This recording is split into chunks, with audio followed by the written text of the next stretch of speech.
Telangana assembly సమావేశం 3వ రోజు ప్రారంభమైంది. లైవ్లో చూద్దాం. 200 యూనిట్లు ఉచితంగా రాష్ట్ర ప్రజలకు మేము ఇచ్చినటువంటి మాట ప్రకారం ఇస్తూ ఉంటాం.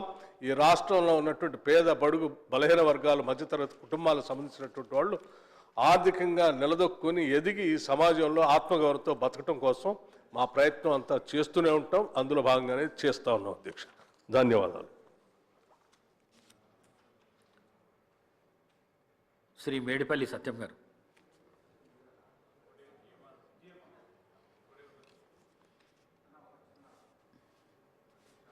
శ్రీ జి మసూదన్ రెడ్డి గారు. ధన్యవాదాలు అధ్యక్ష. ఈరోజు మన ఎన్నికల హామీలో భాగంగా 6 గ్యారంటీ పథకాలలో అతి ప్రధానమైన పథకం ఈ గృహజ్యోతి పథకం అధ్యక్ష. దాన్ని ఎంతో ప్రతిష్టాత్మకంగా మన ప్రభుత్వం అమలు చేస్తున్నందుకు నా నియోజకవర్గ ప్రజల తరపున గౌరవ మంత్రి గారికి, గౌరవ ముఖ్యమంత్రి గారికి నేను ప్రత్యేకంగా ధన్యవాదాలు తెలియజేస్తా ఉన్నా. ఎందుకంటే ఈ పథకం పట్ల ఎంతోమంది పేద కుటుంబాలు ఈరోజు లబ్ధి పొందుతూ ఉన్నారు. ముఖ్యంగా గతంలో నెల అయిందంటే కరెంటు బిల్లుల కోసం ఇండ్ల చుట్టూ తిరిగితే ముఖ్యంగా ఇంట్లో ఉన్న మహిళలు ఎక్కడ కరెంటు కట్టేస్తారు అనే ఆలోచనతోన భయపడేవాళ్ళు. ఎక్కడో అప్పు తీసుకొచ్చైనా కరెంటు బిల్లులు కట్టే పరిస్థితి. కరెంటు బిల్లులు కట్టకపోతే ఎంబడే డిస్కనెక్ట్ చేయడం వల్ల వాళ్ళకు ఎన్నో ఇబ్బందులు ఎదుర్కొన్న పరిస్థితులు మనం గతంలో చూసినాం. ఈరోజు అదే కాకుండా ఇన్ టైంలో కట్టకపోతే వాళ్లకు పెనాల్టీలు వేసిన సందర్భాలు కూడా గత ప్రభుత్వంలో మనం చూసాం అధ్యక్ష. ఈరోజు గతంలో డాక్టర్ వైఎస్ రాజశేఖర రెడ్డి గారు ముఖ్యమంత్రిగా ఉన్నప్పుడు మనము రైతులకు ఉచిత కరెంట్ ఇచ్చినాము.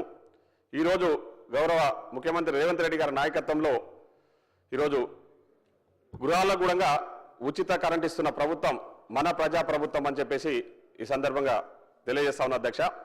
అయితే ఇక్కడ కొన్ని చిన్న చిన్న టెక్నికల్ ఇష్యూస్ ఉన్నాయి అధ్యక్ష. అంటే ఈ జీరో బిల్లు ఇంప్లిమెంటేషన్లో ఇన్ఫ్యాక్ట్ మనము ఆ రోజు ప్రజాపాలనలో భాగంగా ఈ జీరో బిల్లుకు సంబంధించి ప్రజాపాలనలో దరఖాస్తులు స్వీకరించడం జరిగింది అధ్యక్ష. చాలామంది అప్లికేషన్స్ పెట్టుకున్నారు అధ్యక్ష. బేస్డ్ ఆన్ ది అప్లికేషన్సే మనము అర్హత గల వ్యక్తులకు ఈ స్కీము ఇంప్లిమెంట్ చేస్తున్నాం అధ్యక్ష. కానీ కొన్ని సందర్భాల్లో ఏమవుతుందంటే అధ్యక్ష, అప్పుడు కొందరు మిస్ అయిన వాళ్ళు ఇప్పుడు మళ్ళీ దరఖాస్తు పెట్టుకునే అవకాశం లేకుండా పోయింది అధ్యక్ష.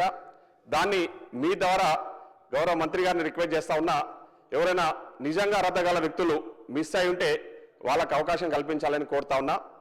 అదేవిధంగా అధ్యక్ష, కొందరు ఆ రోజు ఒకే కుటుంబంలో అంటే ఉమ్మడి కుటుంబంలో ఉన్న వ్యక్తులు ఆ రోజు ఒకే కుటుంబం కింద జీరో బిల్ వచ్చింది అధ్యక్ష.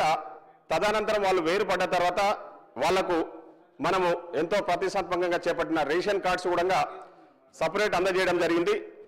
ఆ రేషన్ కార్డు సపరేట్ వచ్చిన వాళ్ళకి మళ్ళీ సపరేట్ అంటే వాళ్ళు వేరే గృహంలో ఉంటూ సపరేట్ రేషన్ కార్డు తీసుకున్న వాళ్లకు అవకాశం కల్పించడానికి ఈరోజు మనము అవకాశం ఇవ్వాలని చెప్పేసి మీ ద్వారా గౌరవ మంత్రి గారిని కోరుతా ఉన్న అధ్యక్ష.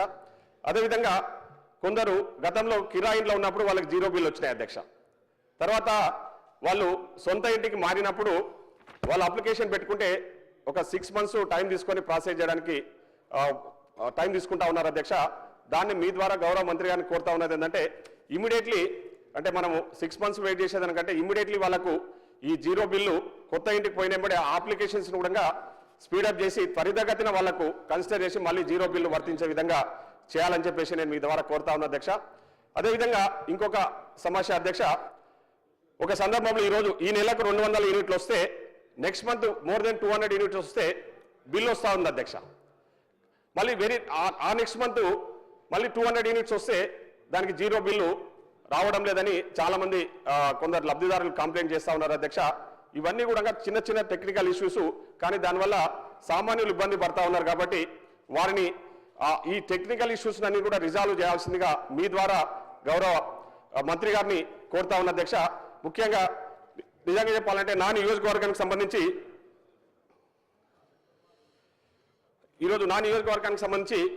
ఈరోజు దాదాపు 62,000 కుటుంబాలు ఉంటే అధ్యక్ష, దాంట్లో 46,000 కుటుంబాలు ఈ జీరో బిల్లును అప్లికేషన్ పెట్టుకుంటే అవన్నీ కూడా కన్సిడర్ చేసి 46,000 కుటుంబాలకు ఈరోజు మనం ఈ 200 యూనిట్స్ ఉచితంగా ఇస్తున్నాం అధ్యక్ష. అంటే దాదాపు 90% ప్రజలకు ఈరోజు నా నియోజకవర్గంలో జీరో బిల్లు అందుతున్నందుకు చాలా మంది చాలా సంతోషంగా ఉన్నారని కూడా నేను ఈ సందర్భంగా నా నియోజకవర్గ ప్రజల తరపున మీ ద్వారా గౌరవ మంత్రి గారికి చెప్తా ఉన్నా. ఇంకా దీన్ని భవిష్యత్తులో కూడా కొనసాగించాలని చెప్పేసి ఎలాంటి టెక్నికల్ ఇష్యూస్ ఉన్నా రిజాల్వ్ చేసి, ఎందుకంటే ఇది ఒక మంచి పథకం అధ్యక్ష, సామాన్యులకు చాలా ఉపయోగపడుతున్న పథకం అనడంలో ఎలాంటి అతిశయోక్తి లేదని చెప్పేసి మీ ద్వారా నేను గౌరవ మంత్రి గారికి తెలియజేస్తా ఉన్నా. కాబట్టి అక్కడక్కడ కొన్ని టెక్నికల్ ఇష్యూస్ ఉన్నాయి. ఈ టెక్నికల్ ఇష్యూస్ రిజాల్వ్ చేసి దీన్ని ఇంకా పటిష్టవంతంగా అమలు చేసే విధంగా